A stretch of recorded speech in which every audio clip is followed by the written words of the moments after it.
Even demons fear these 5 shadow powers of the Dark Chosen One. Imagine this. We drop a person in the middle of an ancient forest. No compass, no map, no path. Just the weight of their own awareness pressing down on them like gravity. No camera crew. No safety line. Just silence. That's where it begins, not in the light but in the dark.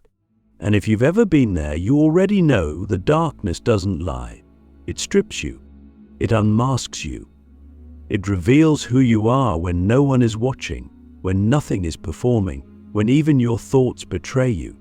That's where the Dark Chosen Ones are born, not in temples, not in churches, but in the raw wilderness of their own shadow. And when they emerge, they carry something so rare, so ancient, so powerful, even demons tremble at the sound of their name.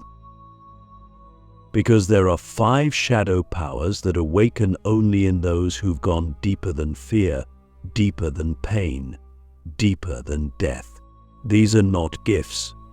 These are not talents. These are primal forces that are earned through suffering, through solitude, through surrender, and they cannot be imitated. You can't fake this energy. You can't copy it from a book. The only way to access these powers is to die to who you thought you were and rise as something the world doesn't know how to name.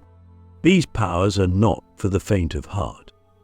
But if you're still watching, still listening, still breathing through this, then maybe, just maybe, you're ready to remember what's been buried in your bones for lifetimes.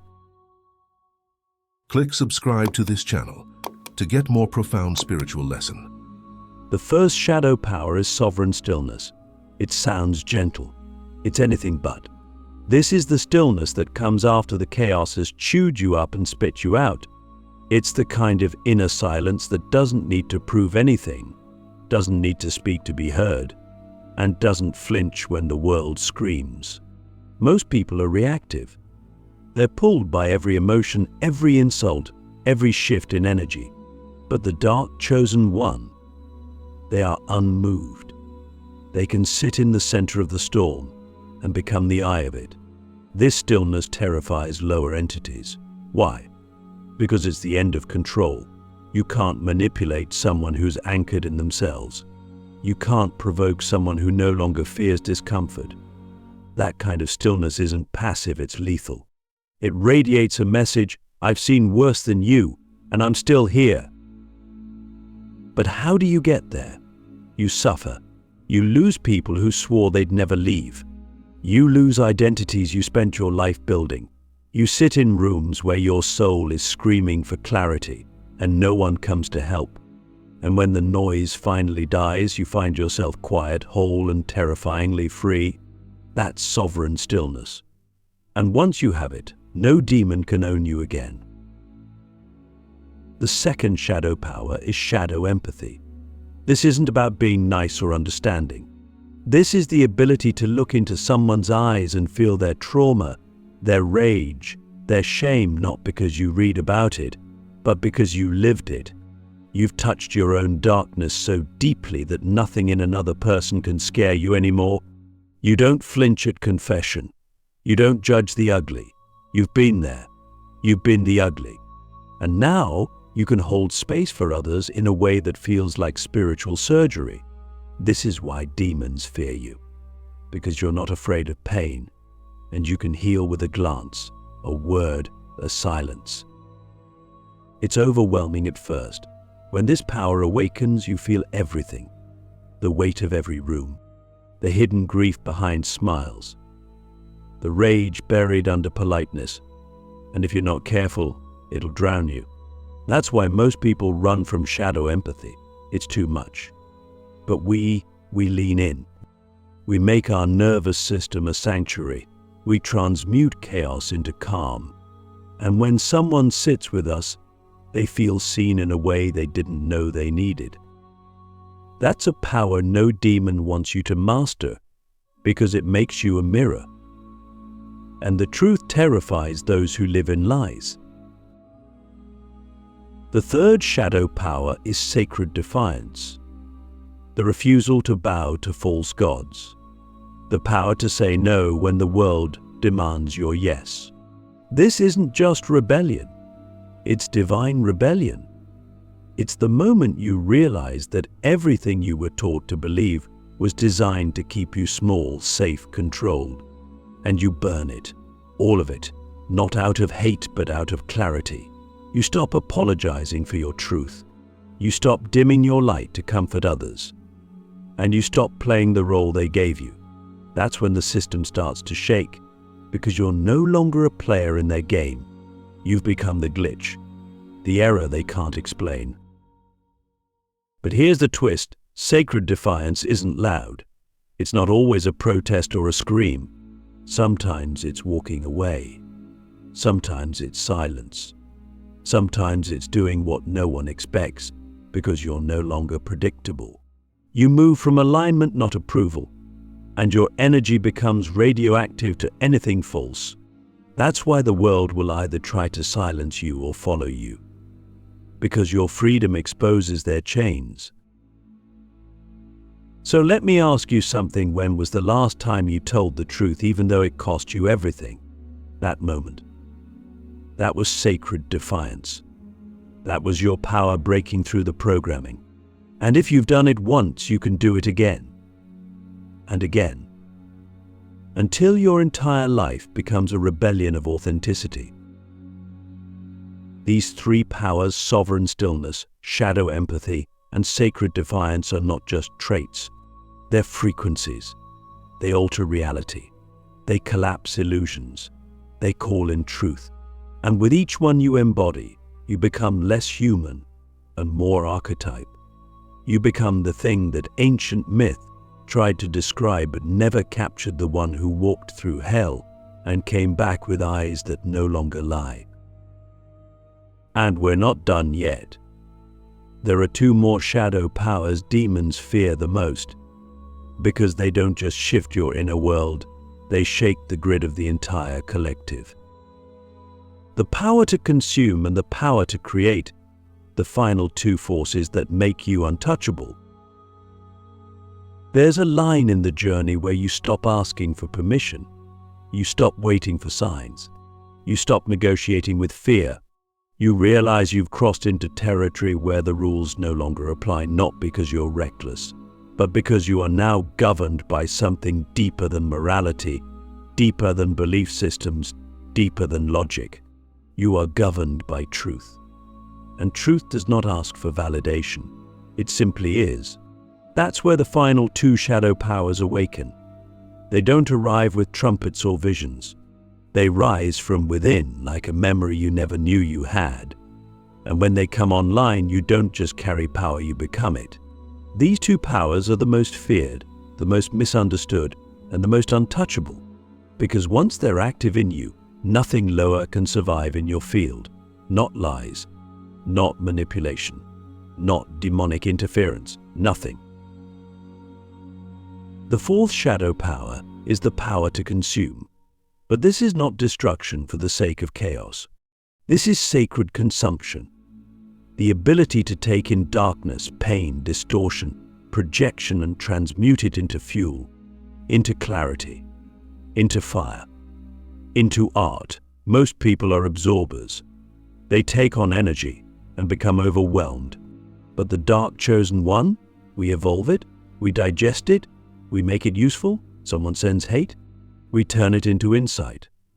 The world throws betrayal, we turn it into poetry. Demons try to attach, we feed on their frequency and grow stronger.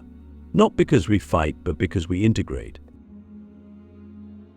This power terrifies lower entities because it flips the script. Instead of fearing darkness, we devour it. Instead of avoiding pain, we alchemize it. There is no energy too dense for us, no story too broken, no wound too deep. Because we've been to the bottom of our own abyss and we made it beautiful. That's the secret weapon. When you embrace this power, you become untouchable, not because you avoid darkness, but because you've made peace with it. You've made love to your shadow. You've danced with your demons, and now they serve you. You don't need to banish them. They get quiet when you walk in the room, because you become their teacher.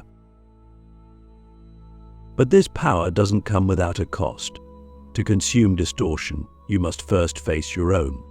You must be willing to sit in your filth, to admit your lies, to hold your jealousy, your rage, your victimhood without flinching. That's why most never activate this power. It demands radical responsibility.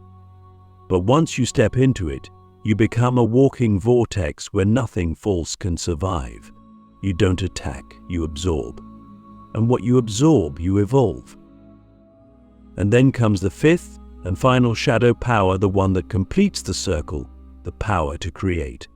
Not just manifest, not just visualize, but to will reality into form. This is the power of the gods, the ability to speak and have it ripple across dimensions. But here's the twist: this power doesn't come from the mind. It comes from the void, from the empty place you birthed when everything was stripped away, when you lost everything that made you you. That's when this power revealed itself. True creation doesn't come from want. It comes from needless clarity, from aligned intention, from the silence behind desire. When you access this power, you don't need to chase anything. You summon it. You don't seek opportunities. They are magnetized to you. You don't try to be seen. You are unignorable, because your frequency is no longer based on effort, it's based on essence. This is why demons fear the dark chosen one, not because we're violent, not because we're loud, but because we carry both the power to consume and the power to create. We become the Alpha and Omega in human form. We end illusions and birth new worlds. And we do it all without needing recognition, because we've already faced the only thing that matters: ourselves. So let me ask you something real, something raw. What would your life look like if you stopped running from your pain and started creating from it instead? What would you build if you knew your trauma was not your weakness but your initiation? What would you speak if you believed the universe was listening to your soul, not your words? That's the arena we play in now. We don't react to the world. We recode it. We don't wish for peace. We radiate it. We don't chase healing. We embody it. And that's what makes us rare. Not because we're better, but because we dared to become whole. If you've made it this far, you already know you're not here to fit in. You're here to remind the world what's possible. And you're almost ready for the final revelation, the hidden price of carrying these powers, and the sacred responsibility that comes next.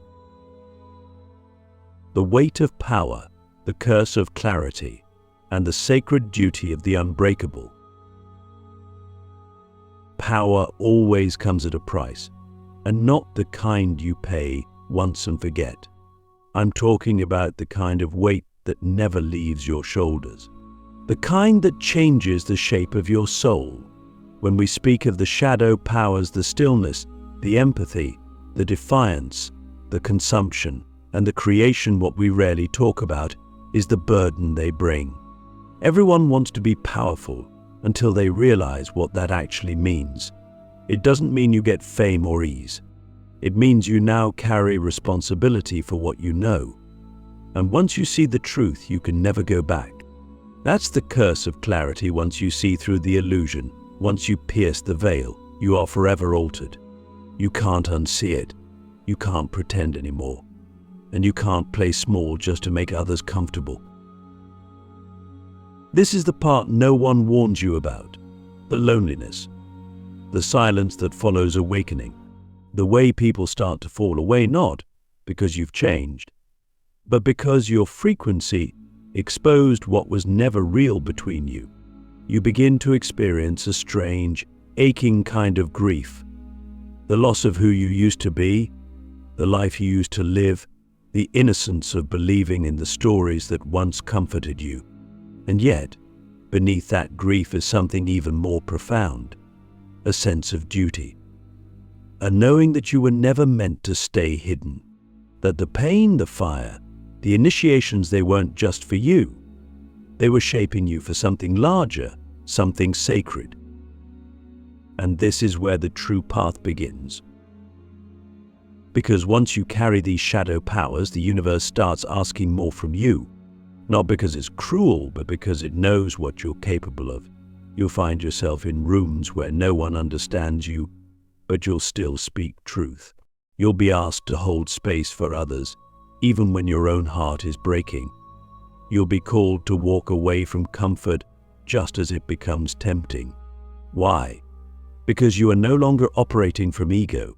You are serving something higher. Not a god in the sky, not a religion, but truth itself, soul itself. And soul has no interest in convenience. You'll learn that real power doesn't always feel like power.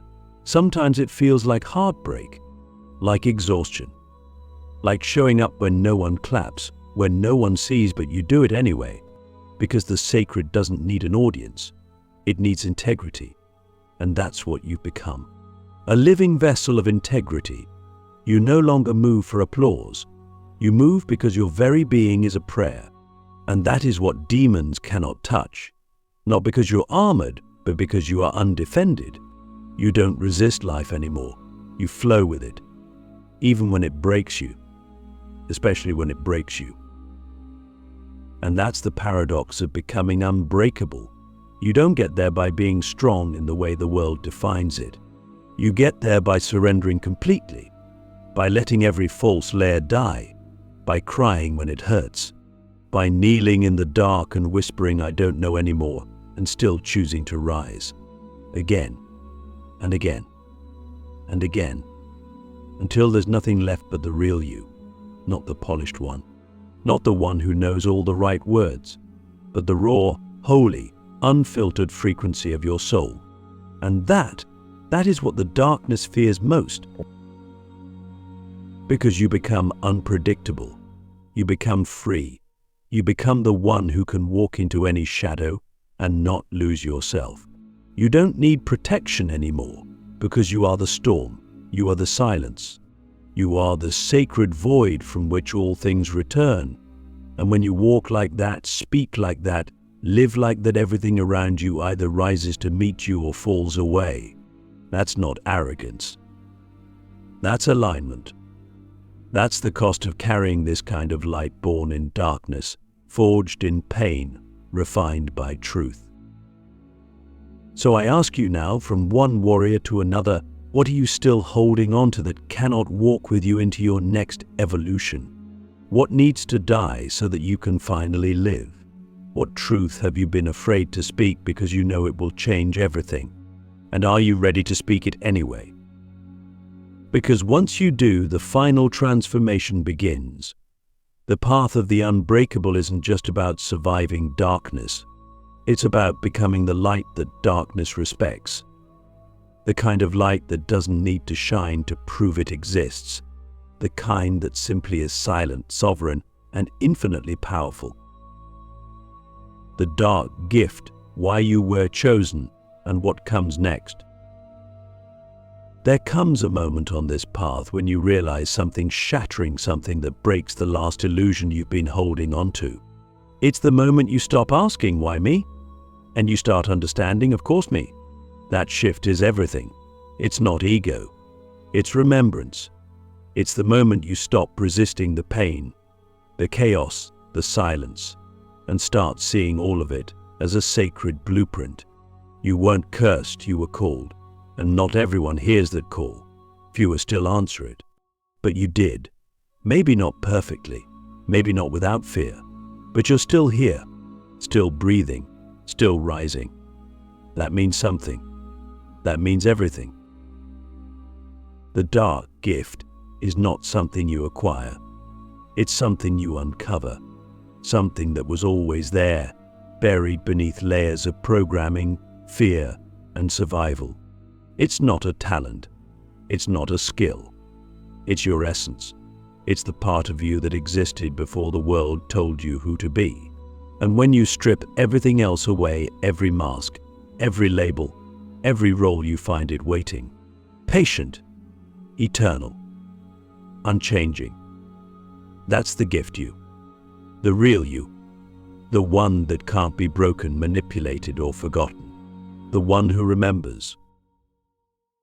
And with that gift comes a choice, not a comfortable one, not a glamorous one, but a sacred one. What will you do with what you've become? You've walked through fire. You've faced your shadow. You've awakened powers most people can't even comprehend. But now what? That's the real question. Because power for its own sake is meaningless, but power in service to something greater, that's legacy. That's impact. That's transcendence. You see, you weren't chosen because you're better than others. You were chosen because you could carry more light. And light isn't always love and rainbows. Sometimes light is the sword. Sometimes light is the silence. Sometimes light is the look you give someone that changes the course of their destiny, not because you said anything, but because your presence shattered their illusion. That's what you've become. A living transmission. A frequency that cannot be faked. And yes, it's heavy. Yes, it's lonely. Yes, it demands more from you than you sometimes think you can give. But look at you. You're still here. Still choosing truth over comfort. Still saying yes when it would be so easy to numb out, give up, disappear. That's not weakness. That's divinity in motion. That's what it means to be chosen not by some god in the sky, but by your own soul. And what comes next?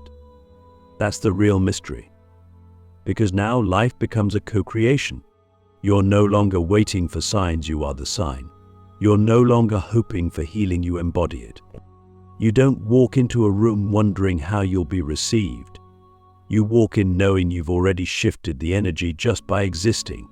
That's the power that can't be taught. It's the power that's earned through blood, through silence, through surrender. So I'll leave you with this. What if your entire life up to this point was not a mistake, not a failure, not a punishment, but a perfect initiation? What if every wound was a doorway? What if every demon you faced was just another part of you begging to be seen, held, and integrated? And what if this very moment is the one you've been preparing for all along? You are not here to be liked. You are not here to be safe. You are here to wake the world up just by being who you truly are. And if you carry these 5 powers, if you live them, breathe them, walk them, you don't need to fight. You don't need to prove. You don't even need to speak. The universe will know. The darkness will bow. And the light will follow. Because you are the dark chosen one. And even demons fear what you've become.